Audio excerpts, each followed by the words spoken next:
so the Community Collaborative Rain, Hail, and Snow Network is a network that started in 1997 after the 1996 flooding in Big Thompson Canyon in northern Colorado, just outside Fort Collins.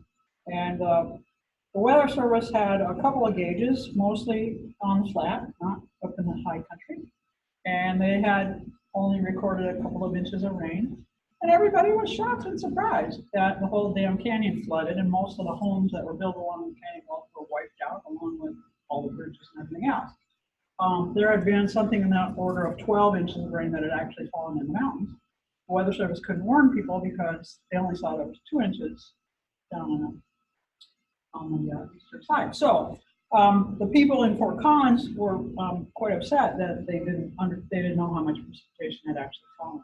And they actually got the information from what they call bucket surveys. So essentially, any container, an old tire, a pail, anything, a tub, a horse trough, anything that would collect water had collected water. So they were measuring those and then trying to correlate them to each other to figure out how much had fallen. So the people at Colorado State University in Fort Collins said, well, let's start a network of citizen science. Basically, we'll put a damn rain gauge in your backyard. And so I got my my gauge here to show you what it is that we actually use in this network. So it doesn't have to be real fancy, and it doesn't have to be an expensive gauge, and it doesn't have to be something that's real complicated to do. It can actually be quite simple. And so this is the gauge that's used. It's a 4-inch diameter manual, basically, rain gauge. And so it holds total of 11 inches, 1 inch in the inner cylinder, and then 10 more inches in the outer cylinder. And at the top of the inner cylinder is a little notch. So when it gets to an inch, the rest of the rain goes out into the outer cylinder. And the inner cylinder allows you to measure into hundredths of an inch, which is really the increment that we want to use.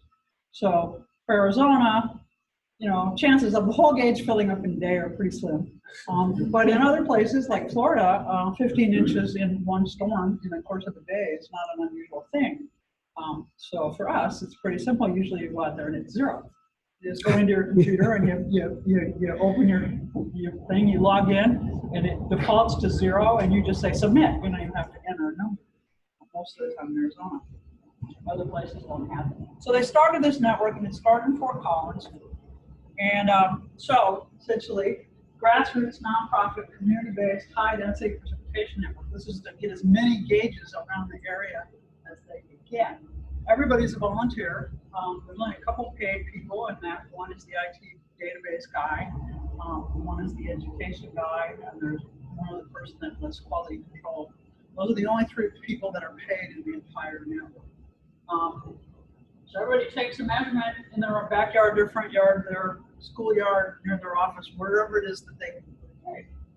And so it's all recorded on the internet. So the volunteers get trained. So we train them when they say they're interested in joining. We train them in how to take the measurement. Because we don't just do rain, which is actually relatively simple. They also do snow and hail. And they do snow and hail because snow is really hard to measure. And hail is almost never measured at all. So we're trying to get those people have a little bit of knowledge. So we have this 4-inch diameter gauge, a hail pad. Some people use a hail pad. It's basically a piece of foam, a styrofoam covered with aluminum foil. And when hailstones fall on it, they make dents. Now, of course, they don't make a dent all the way down to the center equator of the hailstone, but they do make a significant dent. So they've got marbles and boulders and all kinds of things of various sizes, so they can fit them to the dents and determine what kind of diameter the actual hailstone that might have fallen had. They, if people want to have a hail pad, they can have a hail pad, and then on the back they attach a little card to it, tells them where it was, which orientation it was, which way it was facing, that sort of stuff. And then they send it in, or they deliver it to a location where somebody will send it to the people of Colorado who do the analysis. We don't have to do the analysis ourselves. those have gotten much more expensive because the styrofoam has gotten a lot more expensive. So we don't have that many people. In Arizona, we only get pea-sized hail most of the time. On occasion, we've gotten much bigger stuff, but it's pretty rare. Other places, of course, have a lot more. So we do training sessions. So people have training in how to do the observations, where to put the gauge, that sort of stuff, so that everybody's kind of on the same page. And we require that everybody use the same gauge. There, people have an automated weather station that's got a little tippy bucket or whatever else. The U of A people started a network based on CoCoRaHS after milking the information out of the CoCoRaHS people about how they did it. And this guy at U of A decided to start his own network. You can use any gauge. You can use a little wedge gauge that's got a 2x2 opening. You can use a tipping bucket. You can use this. You can use an 8-inch. You can use anything you want. Problem is, you can't compare what the wedge gauge, the tipping bucket, and this gauge do. I have an automated gauge in my backyard. It's a tipping bucket, and it will typically underreport if the rain is more than just nice, gentle, steady rain. It will underreport because it can't keep up with heavy rain. So I always report only that to CoCoRaHS, but I keep the other because it reports like every 5 minutes, so I get a feel for the distribution over time of what the rain did. But two gauges are very much not the same. So people report, then they go to the website and they report their daily observations. And when they do that, so they hit my data and it takes them to where they log in, or my account takes them to where they log in. And then a little thing pops up of daily precipitation. After you enter it, you'll automatically get to see the map of what everybody did across the whole country. And then you can zoom into your state. You can do Phoenix, you can zoom into Phoenix. You can see your rain along with everybody else's rain. We try to do this early in the morning between 5 a.m. and 9 a.m. 7 a.m. is typically the default time. So we have the 7 a.m. snapshot across the country of the precipitation. So the purpose is to provide high quality data for the natural resource people. So the water resource people are using this, the water managers, the dam operators, all sorts of people are using this information. Schools are using it, and the research people are using it. The Weather Service uses this information. In addition to providing just your daily rain, how much happens in 7 o'clock yesterday morning to 7 o'clock today, you can also put in an extreme precipitation report or a severe weather report if you're home and all of a sudden it starts pouring rain and it's coming down fast and furious and you're starting to see flooding or whatever. You go out and you check your gauge, say, well, between this time and this time I got this much rain. If it meets the threshold of the rain rate of X inches or 100 inches per hour or for 20 minutes or whatever, for the Weather Service will use that information to spit out urban stream advisories, flood warnings, those sorts of things. So it becomes an important piece of information. So there's 5 reasons why they do CoCoRaHS. So precipitation is highly variable. So we all know that. We live through the monsoon, we know. Okay, so Gilbert got 4 inches. I got nothing, right? Mesa didn't get anything. It's highly variable, particularly in the summer. And we have a lot of gaps in the network. So these are some of the official Weather Service gauge dot map, essentially here. So you can see the Navajo Nation, the Mono Nation, up in northern Coconino County and Mojave, and there's gigantic gaps. In the eastern part of the U.S., the gaps usually aren't that big because there's like people everywhere, blah, blah, blah. We don't have that situation in the map. So every gauge we can add to the network is good. And measurements from a bunch of sources are not always accurate. So snow can pile up in one place and not have any in another place. So you'll get wind that'll cause drifts, so you can measure the drift. Well, okay, so I had 2 feet here and no feet here. So what does that mean? I got an average of 1 foot of snow. I mean, it's difficult to do, so we have training to do that. And of course, there's very little data about hail because when hail falls, if you're not there to know it was hail falling, you don't know there was hail falling because when you get home from work, it could all melt it. And all you get is water in your gauge and you go, oh, well, it rained. You have no idea that there was hail. So it's kind of difficult to deal with, So that's kind of why there's hail pads, so that you can see actually some little something fell, right? So we probably then we need people to take pictures of the hail and a little measurement, something to indicate what kind of size they had. And then, of course, as I said, storm reports save lives. So information on how much flooding there was, where it's going to happen, heavy rain, where is it happening in the valley or in the area is really important. So the data are used by the Weather Service, other meteorologists, there's consulting meteorologists that use this information, hydrology, emergency management, water people from the utilities, insurance adjusters use the data. There's crop insurance that is sold across the country. And crops can be damaged, or you can have situations where you have drought and no precipitation has fallen. And so having gauges so that you actually know what did or did not fall is critical to the crop insurance people. So someone will claim, oh, well, we haven't had a drop of rain in such and such a time. Well, yeah, you have. We have data that show that you did get it. Or we had hail and it destroyed my crop. Well, we need some documentation that they're actually blessed. So this kind of stuff is really important. Engineer says, of course, when we're looking at storms, the ranchers want to know because they want to know what's going on. Is there been enough precipitation falling out on the rangeland where they can send their cattle out there to graze, that sort of stuff. And then we use it in school. So if your school's measuring, precipitation and stuff, you can use that in your lesson. You can use it in math class. You can use it in statistics. You can also teach kids how to take measurements. How important it is that you're accurate and that you're careful and all of those kinds of things. We'll use that kind of information here to teach our meteorology students. Because people go on the internet and they grab data. Great. They have absolutely no idea where the data came that they grabbed, right? They don't know how it's collected. They don't know why it was done that way. They don't even know the data are good, but it came from the internet. It must be okay. I can use this, right? And it may not even be appropriate for what you want to use it for. So we try to teach students, how do you do measurements? What are the possible ways it could be screwed up? How could people have messed up when they took the data?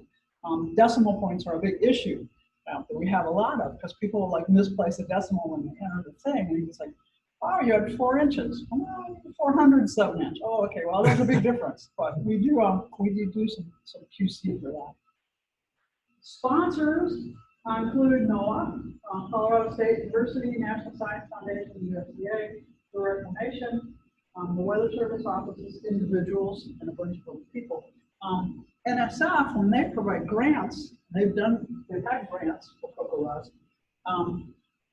NSF always is emphasizing they don't care about the science so much as the education. So they want to make sure there's a big education component. And so they're looking for new features or ways that you can communicate stuff. And so they provide a grant. They want a new feature in all this.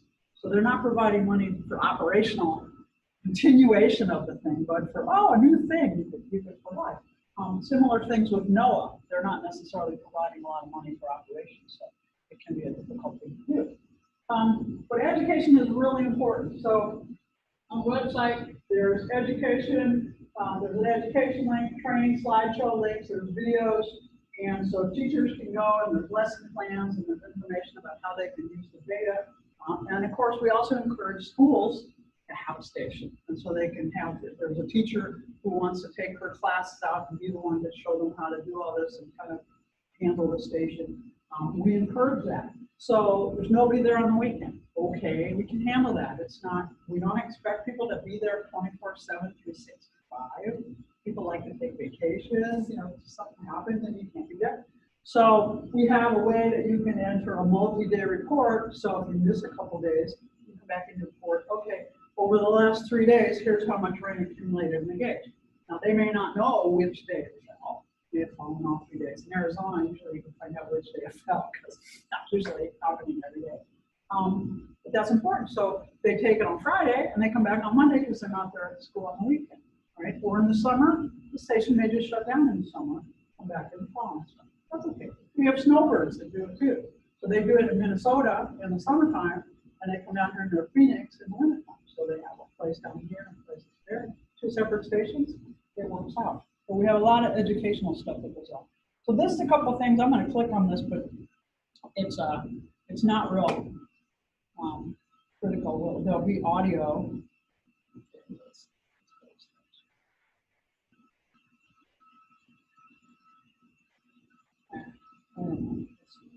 How do I get to the internet? Internet? Okay. Yeah, I have this set up. So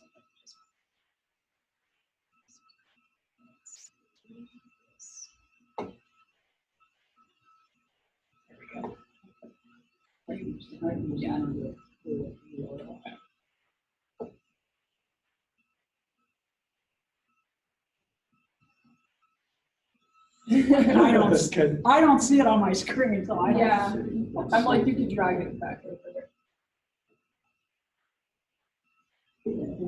I had put it on extend, not duplicate screens, because it's weird.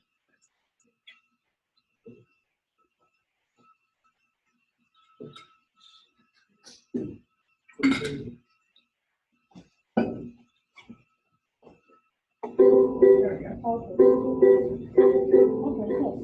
So this is typical. You found the perfect place to set up your rain gauge, left it outside to collect precipitation, and now it's time to take your daily measurement. Ideally, you want to take your measurement the same time every day, preferably at 7 a.m. Not all of us can be that consistent, so as long as you observe your gauge between 4:30 a.m. to 9:30 a.m., your data will be shared on the map and compared to others. If you check your gauge anytime outside of that window, your data are still accepted, but it won't be as useful to the people who depend on your morning 24-hour report. For example, meteorologists, farmers, and flood forecasters. Even if you enter your data later on, as long as your report reflects the time you observed your gauge, your data will be on the map. If your schedule doesn't allow for you to collect a measurement every day, there is a separate data entry form for entering multi-day reports. When we measure daily precipitation, we measure to the nearest hundredth of an inch. You may have noticed that your rain gauge has both an outer and inner cylinder. When water falls into the outer cylinder, it would be extremely difficult to measure the depth with accuracy. The inner tube acts as a magnifier. By squeezing the water into this smaller diameter inner tube, it stretches the measurement out in order to see the depth to the nearest hundredth of an inch. 1 inch in the outer cylinder will fill up your inner tube all the way to the top, where it says 1.00 inch. Looking closely at your inner tube, you will notice a small notch at the top. This is for overflow, or when it rains more than 1 inch. The water level may be over the 1 inch mark, where there are no marks to measure. You may have to give the cylinder a little shake to get the water line down to 1 inch or below, where you will be able to measure accurately. When you receive more than 1 inch of rain, you will need to pour your first inch out, and then use the funnel to pour the additional amount into your inner tube, writing it down each time until you have measured the entire amount. View our training animation called How to Measure Extreme Rainfall to learn more. To ensure an accurate measurement, please do not round. Also, make sure to put your decimal point in the correct spot, as it will make a huge difference. The most common measurement you will take will be 0.0. But don't be fooled. A measurement of 0 is just as important as any other measurement. Zeros help us keep track of droughts and forecast water supplies. And sometimes the radar and satellites can fool meteorologists into thinking that rain is falling. Your 0 could confirm that the rain evaporated before it landed on the ground. While it may not be as exciting as having rain in your gauge to read, zeros are valuable data. Sometimes you will find that your gauge has a little bit of moisture inside, but not enough to measure up to 1/100th of an inch. In this case, you would report T or trace. In fact, you may witness rain or snow, but not enough to measure. Here again, report a T, even if nothing landed in your gauge. When you have enough water in your inner cylinder to take a measurement, you may find that it looks like it has a small curve or a thickness to it. This is called the meniscus. Always measure from the bottom of the meniscus to ensure an accurate measurement. Once you've got a measurement, record it in the report form in the field rain and melted snow to the nearest 100th inch that has fallen in the gauge during the past 24 hours. Then empty your gauge and set it back outside.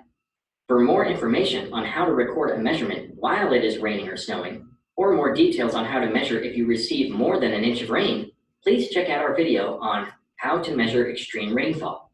And if you have any questions, feel free to contact us at info@CoCoRaHS.org.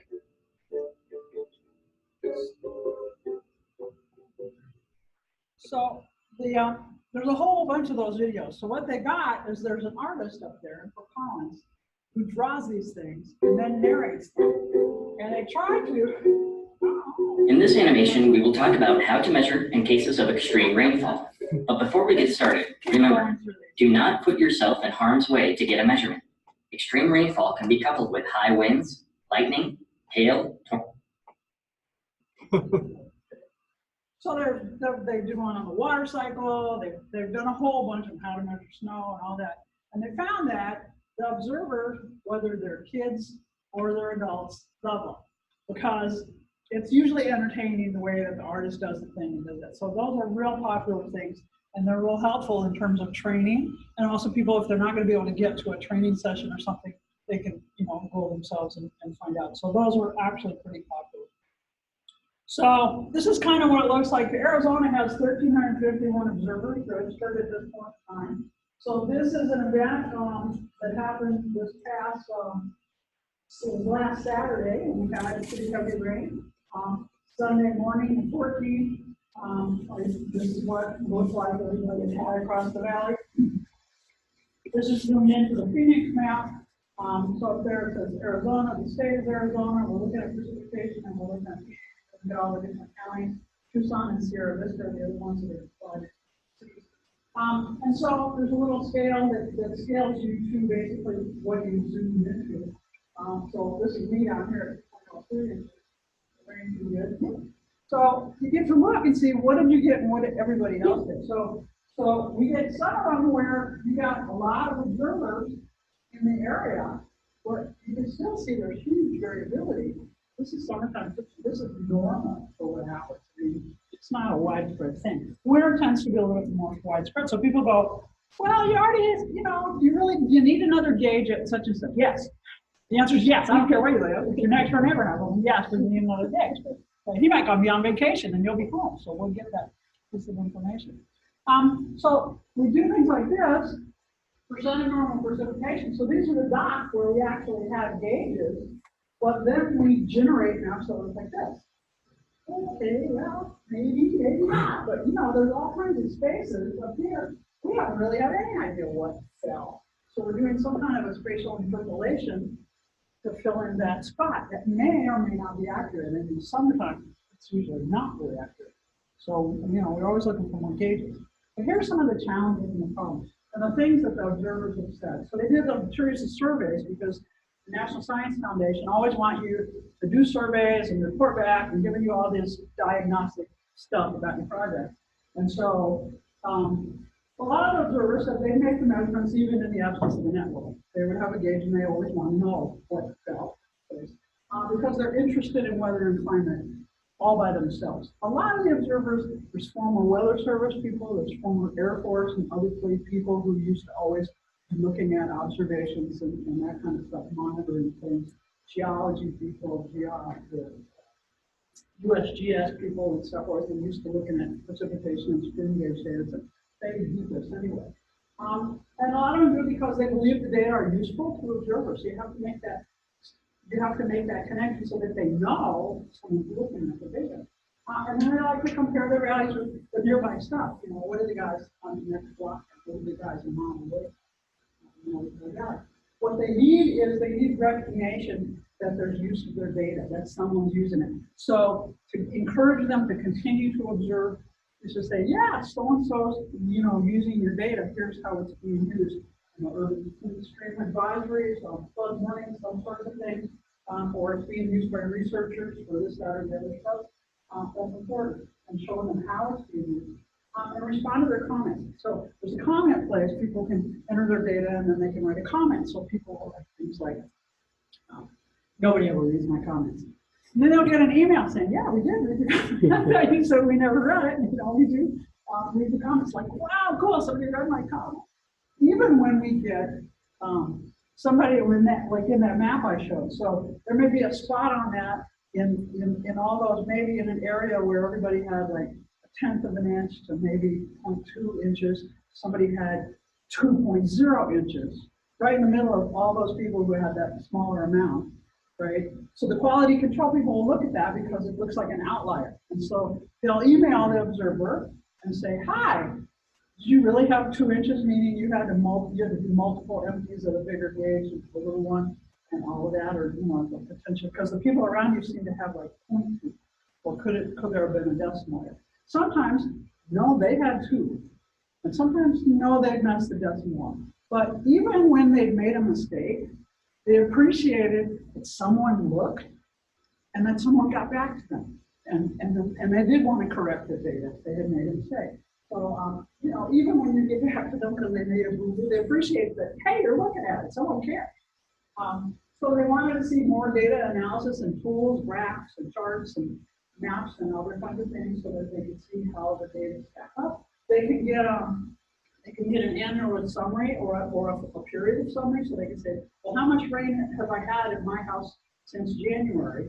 And they can actually chart it. They can get a report, but they can also get a chart, a cumulative chart of how that precipitation has gone up for whatever period they want, like that. And then when they would like to have little gatherings where they can talk to each other. These are all like weather nerd people. They like to talk to each other. So and then newsletters. Newsletters they like because newsletters tell them what's going on. You give them some weather facts and climate facts, some information, maybe a little on the context of what they've been doing. That's something, things about that are going on in terms of the weather. So they kind of like those things. Some challenges. National Science Foundation and NOAA always want more underserved populations to be included in these sorts of things, providing grant information. And so a STEM goal is to involve more minorities. But that's a difficult thing to do with citizen science. We found it very difficult because we have our trouble reaching out and finding those people. And to me, part of it, is not that citizen science is not part of the minority culture, and a lot of the minorities, not necessarily all of them. It's a culture for a lot of us, and by us I don't mean white people. I just mean there's a number of people who, as you've gone through school, monitoring things and keeping track of stuff has become part of your culture. And it's not part of everybody's culture. So I keep thinking maybe we need to go back and have more formal school stuff that gets people into monitoring things and keeping track of daily observations of whatever it might be, in order to do that, because the informal education isn't always catching everybody. So I'm not real sure what the answer to that is, but I keep thinking, the schools, the libraries can help, provide if you track this every day, this will be useful information, whatever it might be. We have annual meetings for CoCoRaHS. So the project is sponsored by the Western Environmental Research Association, which is an extension committee in the agricultural extension community. And so we have a committee, and the committee is basically sanctioned by the WERA for a 5-year period, and you write, here's our goals, here's what we want to accomplish in those 5 years. And then every year we have a meeting, and we all hash out how to improve retention of people, or recruitment of people, or all kinds of issues, quality control, education, funding the network, improvements to the website, reporting functions, how that we can do that. So we have people who develop apps for our cell phones, stuff to be able to report and stuff like that. And so we need to talk about that stuff. Funding is always a problem because we need operational funds to just keep it going. So as I said, NSF were some original funders, and their requirements focused on education and not monitoring, not continuous operation. So we developed products and things like that. But again, operations, so that's problematic. So the funding challenge is significant. The cost to run the network is about $500,000 a year. That includes 3 paid people. That includes the servers, the computers, all of that. So we've got 1,300 and whatever it was, 51 people in Arizona. There's 20,000 or more across the country, observers. And so they're all in listservs, and they're all, we keep track of them all. We're generating computer products for them, and we've expanded, so it's outside. So we include Canada. I don't think we we haven't included Mexico yet, but we have the Bahamas and we have the Virgin Islands that have been included. That's, you know, a useful thing. So we keep trying to expand, but at the same time keep trying to keep it operating, and it's expensive to operate. So the funding we're getting, Colorado State University is where it's housed. So they provide significant support. Denver Water Authority is very interested in it. The Colorado Water and Irrigation District all provide support. USDA, Bureau of Reclamation, PRISM. PRISM is a group in our Oregon State that does mapping, and they do climate mapping for the most part. They take all those little dots and they incorporate all the CoCoRaHS data into those maps as well. And they don't just do a spatial linear type interpolation. They do an interpolation that includes slope and aspect of an elevation of the property. So they're laying it over DEMs, which way did the storm come from, where's the orographic precipitation, where's the rain shadow, all of that stuff when they generate their maps. So their maps, although they're not perfect, right, are a lot better representations than what you typically. So they do that, and they're the ones that provide all the information for the crop insurance industry. So they can pay for the data because it's critical to their mission. And then we have individuals, so there's fundraising events that happen a couple of times a year. And then we have some philanthropic organizations that are and then there's typically some grants. I don't believe we have any current grants going on. So that's basically what the network is. So this is the website for it, and there's all kinds of stuff on the website, information, where to hit gauges, all that kind of stuff. Educational ways, training videos, you know, they can use for and stuff. Anyway, so that's basically what CoCoRaHS is.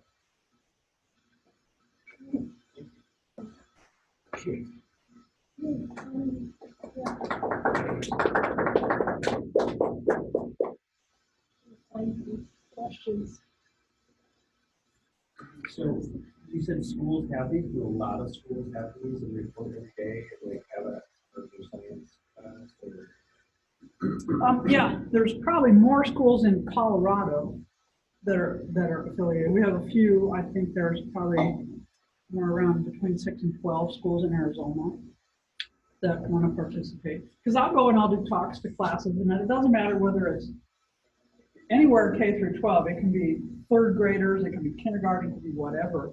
If they're all interested in it and the teacher is interested, we'll set them up with an account, and they can have a gauge and they can report as best they can, and then she can use the data however she would like to use the data, the teacher or he.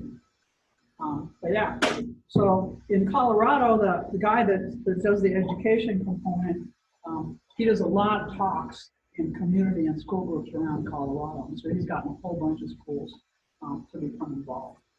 But you know, we have at the Southeast Library, we set up a gauge, and they're trying to recruit some observers to help. You have these gauges set up at the libraries, so that people when they're through the library, they can see them on the outside. Something about what the program is. There's information inside the library on the program. The gauge itself at the Southeast Library is not in the front of the building. It is in the back of the building in an area that is relatively undisturbed. You can walk past it, but it's not. Everybody's not walking by it in the front. Partly because of concern of vandalism and that sort of stuff. People disturbing it. But yeah, but they have information when you go in library about the network and the ability to observe. It's not behind locked doors. So if they have observers from the community who want to come in and do the observations on a daily basis, they can still get to the gauge without having to go through a fence or anything. Yeah, the idea was we had thought that this would be a good gateway project at the library for people to see it in a public place and be able to go into the library and find the data for that gauge there, and you know, maybe spark some interest that way. Hopefully, again, the sense of community, they might sign up to take the measurements, things like that. One of the things we found is, you know, the library doesn't open till 9 or 10 in the morning, and you want these early morning observation. So it's a certain type of community member or library patron that might want to do that outside of their own property, to come over and do that. So, but yeah, Of course, they can also do it and say, well, we do this at 9 o'clock. Yeah. And the people who do the observations can go on their own computer at their own house and they can look up and they can look at that station. So you can see what's going on. mhm. It's rather like long way and it's kind of expensive. So how expensive would you get that figured out? The gauges are, at this point, are about $40, just under $40. And I think when they first started, they were closer to 25. But and some places give them away. Yavapai County uses the gauges for the Yavapai County Flood Control District. And so if you will sign up and provide your data every single day, they'll give you a gauge because they want to know what's going on in Yavapai County, wherever you happen to be. And so they'll give away a gauge. Someone in Flagstaff, the Weather Service, is giving away gauges. Put a bunch out on the Navajo Nation. If they will agree to do the observations, they'll provide them a gauge. When I do training, typically I get a bunch of CoCoRaHS t-shirts and some gauges I take with me and I raffle some of them off. And that works out. But also, people get a gauge, and if they don't have any skin in the game, sometimes it never comes out of the box. And so, if it costs them something, if it was important enough for them to say, okay, I want to do this, they sometimes tend to be more about going forward and actually doing the observations. I mean, it's a scientific piece of equipment, so it's got a specific inside, so if it's quality control, you have to have them be that expensive. There's no way. Yeah, no, we've tried to figure out how to do it cheaper because basically it's some pieces of plexiglass that then end up being welded and they have to be a specific diameter and it has to be done correctly. Well, it's nice looking, and I honestly think that you might benefit from say that you would like that up LEDs or something to see it.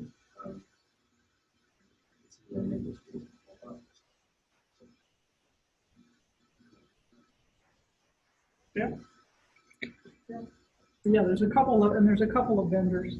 One of them is Ambient, that's over here in Tempe. The other vendor is in Wisconsin, but they basically ship it for free. So, yeah. And the price of the two is pretty much the same. The price that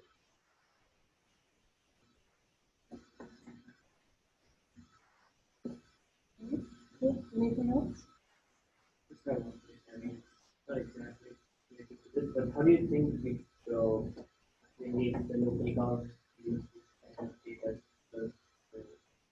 I want to understand, like, if a lot of funding also comes from local government or state government, so how do they really take this data and use them for policy to understand or to reach out to the data coming from people such as like the processing and try to understand what kind of measures and measures to understand how is it again going back to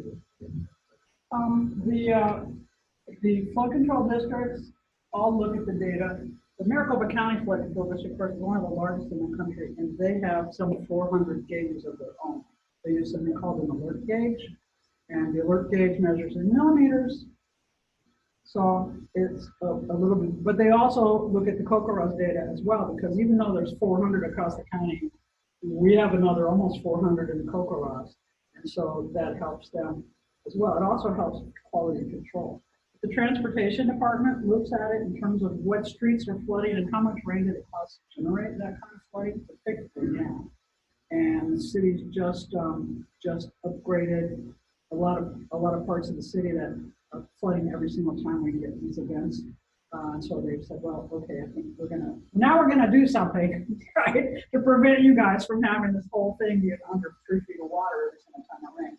So there's some action based on that precipitation and those kinds of issues. Otherwise, precipitation, it's mostly transportation and a flooding issue. It's generally how it's being used.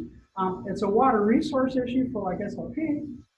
They use that information. Selover project will tend to use it. APS will also tend to use it a bit. SRP uses a lot. There's a number of gauges up on the rim and in the areas where it's feeding into the watershed. And also into the canals. So, because they'll get overflows in the canals. I know Mesa ended up looking like Katrina. I have a picture of that Mesa, part of Mesa, like a half-mile square area, looked just like after Katrina, where a house had water 3 feet up on the walls because the canal had breached. And so the precipitation had been significant enough to cause the canal to breach. So SRP used that information just in what happened in Phoenix to deal with issues. CAP has also had problems with breaching from time to time when they've had low precipitation. So they'll use it. We don't have as many gauges out in that rural area where CAP goes to. But whatever we do have is helpful. The USGS uses it as well. Has the project been around long enough to see anything that could qualify as climate change? Are people looking at that data as well? Yeah, we have, since it's now been around 20 years. It's how many big events have we had? So there seemed to be a little pattern in the larger precipitation events, but to a point, you still have to be careful because those large precipitation events tend to be fairly localized. So the question is, are we really having more now, or do we just have gauges where they're happening that we didn't have before where they were happening? So there's a little bit of both. But in the Phoenix started, we didn't start until 2009, so we haven't quite got 10 years of data in Phoenix. Other parts of the country have had it for a lot longer. We were the 48th. We were the 48th state to become a state, and we were the 48th state to become part of CoCoRaHS. Don't ask me why it took us so long.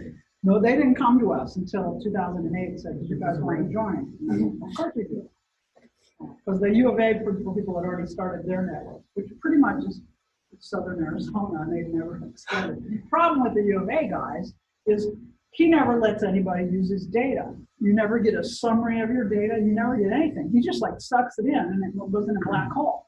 Okay, so CoCoRaHS is like, no, this is about everybody. This isn't about a black hole. We're not trying to get data that we can use for something. We're trying to get data everywhere. That was the next question is how academicians actually getting use of this data. You're not implying that these kind of data can be really nice applications as well. Understand the vulnerability. From a transportation perspective, from infrastructure perspective. Well, also, it's actually a pretty simple network.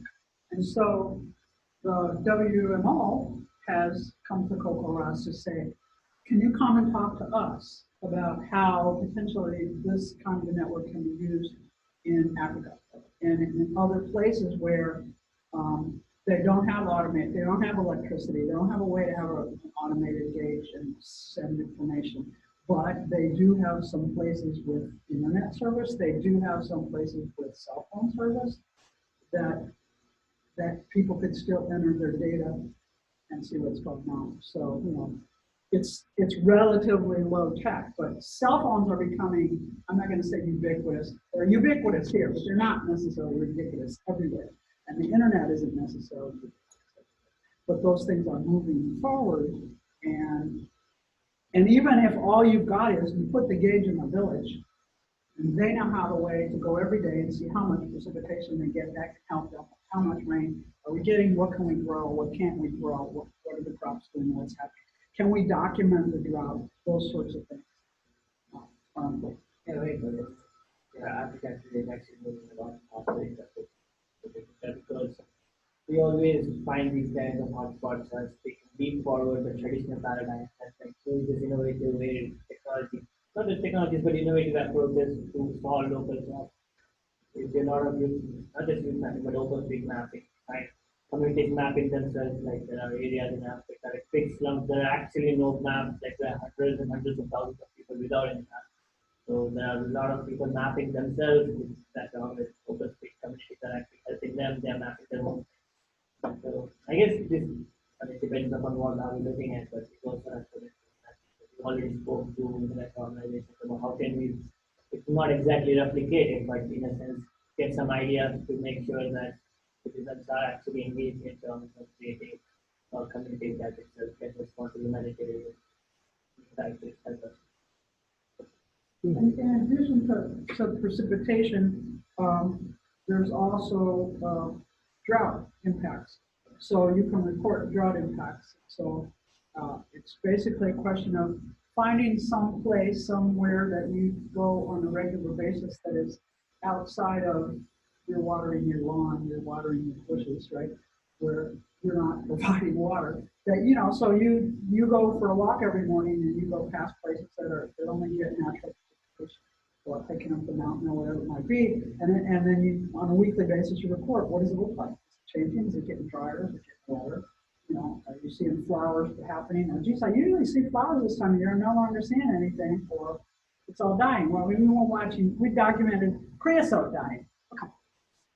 Creosote's what, the cockroach of the vegetation world? Desert, yeah. It kills like creosote. Creosote were dying this year. It was so dry across the state of Arizona.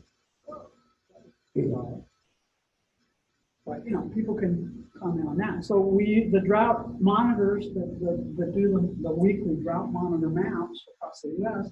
use that drought impact information from CoCoRaHS and from a whole bunch of other stuff to help decide what are the impacts.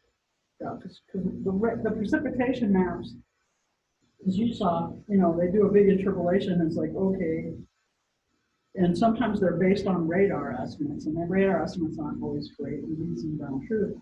So just because it looks like, well, there was a lot of precipitation, that doesn't mean it was effective precipitation. It doesn't mean it helped.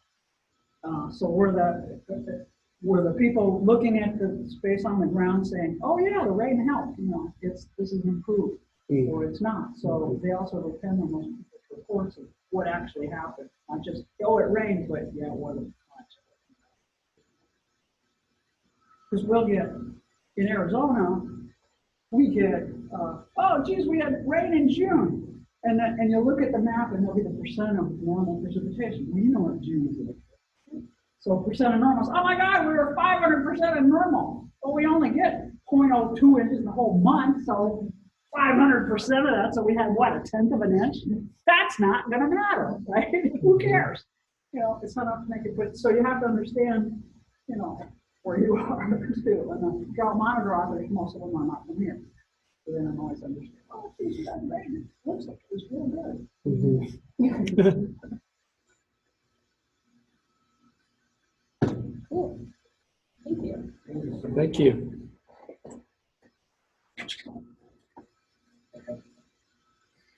All right. Well, that's all I have, but I know there aren't many of us, but feel free to talk to people. I think we'll get on the Zoom, so thank you.